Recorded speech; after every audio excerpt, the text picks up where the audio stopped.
Hello guys, Matt here and welcome to a brand new fragrance review. I hope you're all doing very, very well today. In today's video, I'm going to be showing you guys an Italian fragrance that comes from a house which not a lot of people know about, and the house I'm talking about is Sergio Soldano. Now this is, I suppose, a budget Italian house. I mean, there's not really a lot of information about them, apart from Sergio Soldano was a fashion designer in the 1960s. Not a lot's known about him. His fragrances are still widely available. You can actually find them online, although you will have to actually buy them from Italy because they don't tend to import the fragrances anywhere else. Like, especially here in the UK, you will not find this fragrance on any shelf in any store. So this is really, I suppose, a bit of a rare one. Sergio Soldano Nero, which is, I suppose, the classic men's version. Well, I suppose the original men's version. This was released in 1985, and the version that I have right here is from 1986, so this was released a year later.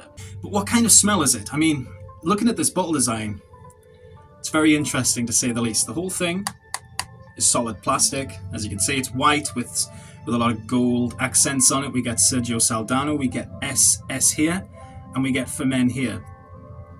It's a really, really unique fashion design. I like it a lot because it really reminds me of, especially when I was a kid, in sort of the mid-90s, late 90s. This just, the way the plastic finishes on the bottle here, the way we have these circles, really does remind me of something that you would find in an interior of like an old car from the 90s.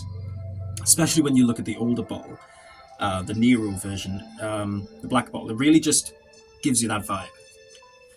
So in this video, guys, I'm going to be talking about the second fragrance from Sergio Soldano. This is, of course, Sergio Soldano White, or simply known as Sergio Soldano Blanco. So we're looking at a white fragrance here. Are we looking at a polarizing scent? Are we looking at something which really does give you the feeling of white? We get a plastic atomizer. I mean, like I said, the whole thing is made of plastic. Although the spray for this is really, really good. Now, if you're really into old-fashioned bottle designs anyway, that really do look a sort of avant-garde, really do capture that 80s vibe, this is definitely a fragrance that you want to get your hands on. I mean, I've got the original, this one, and I've also got a third fragrance. I'm not going to show it yet, but they look awesome on my shelf, if I'm honest with you. Just the way they all have their own color, they're all identical shaped bottle designs. They just look really, really cool. So if you are somebody who has a, pretty decent fragrance collection, and you're looking for fragrances that would look cool on your shelf, this is definitely one of them, in my opinion. I really wish I could have found a perfumer on this, but unheard of perfumer here, guys. What we get is, your typical gentleman, aromatic, spicy type of fragrance. But what makes this very unique, in my opinion, is the fact that it does actually have a white aura about it. I don't know whether it's because I think it has a bit of a creaminess to it, because it has a lot of orris root in it. So I do get a bit of a creamy vibe from this, almost like a shaving products type of smell from this. But on top of all that, it is also very, very interesting.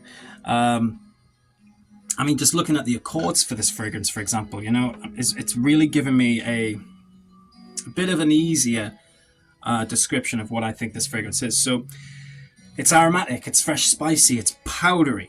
That's one of the main things about this fragrance.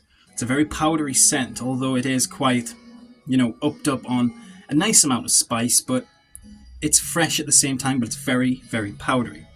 There's also an iris type of vibe with this fragrance, but more than anything, it's all about lavender. So if you're a lavender fan, you will like this. It's done in a very peculiar way, which doesn't smell modern by any means.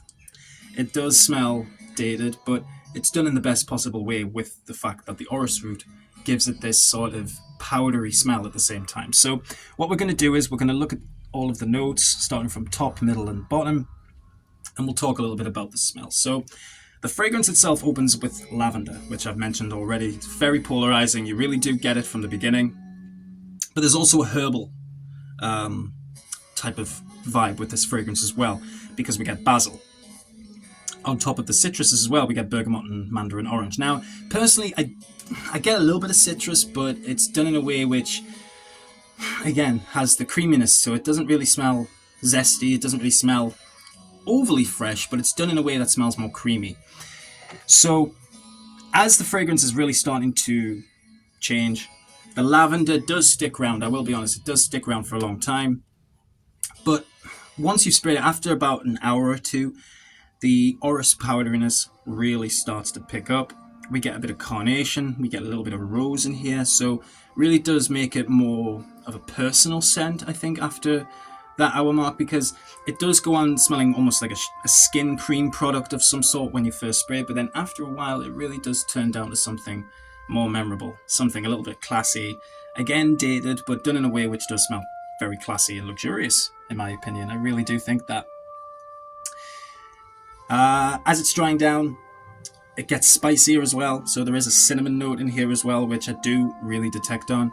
The cinnamon in here is beautiful, really, really beautiful. It actually smells a little bit different to what I'm used to, especially nowadays in a lot of perfumery. When it comes to cinnamon now, it's almost sweet, it's almost got that sort of fieriness to it.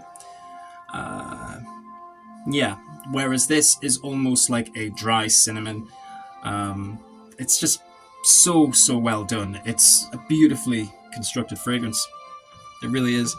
And as it starts to dry down, it gets very musky. So the musk, a little bit of that cedar, a little bit of the patchouli as well, really shines in the dry down. So what you really get in the dry down here, guys, is a sort of woodier version of the opening. So it's like woody, a little bit powdery with the orris. The cinnamon is there, creating a little bit of that dry spice. But the lavender is the main player of this scent. And I think just like the original, just like Nero, if you've seen my review for Nero, then you'll know that what that kind of fragrance is. That's also a kind of lavender type of scent, but done differently in this one. This is done in a way where it smells cleaner. It smells a little bit more vibrant. It doesn't smell as macho, if you like. It's done in a way which it smells more like a reserved gentleman, as opposed to a gentleman who probably smokes his cigarettes or smokes his cigars every time he goes out to a bar. It's just a very reserved fragrance, but not a fragrance that should be ignored, in my opinion. It's just really, really, really good stuff. So again, just a beautiful fragrance. This is probably my favorite out of the 3 Sergio Soldano men's fragrances I own. It just reminds me overall of a very luxurious Italian cosmetics cream of some sort. Yeah, very very nice fragrance. I would highly recommend that you guys check this one out. So yeah, that's in terms of the smell. Now let's talk a little bit about the performance. Now when it comes to the performance for Sergio Soldano Blanco, it is fairly strong. It's not a powerhouse by any means. It's almost between the middle of a powerhouse and a lighter sort of gentleman's cologne. Whereas it's pretty strong at first, but it does get lighter as the fragrance is drying down on your skin. Not necessarily a bad thing. Sometimes people do prefer subtle fragrances. I do sometimes prefer subtle fragrances on top of the many powerhouses that I do own. This is just brilliant.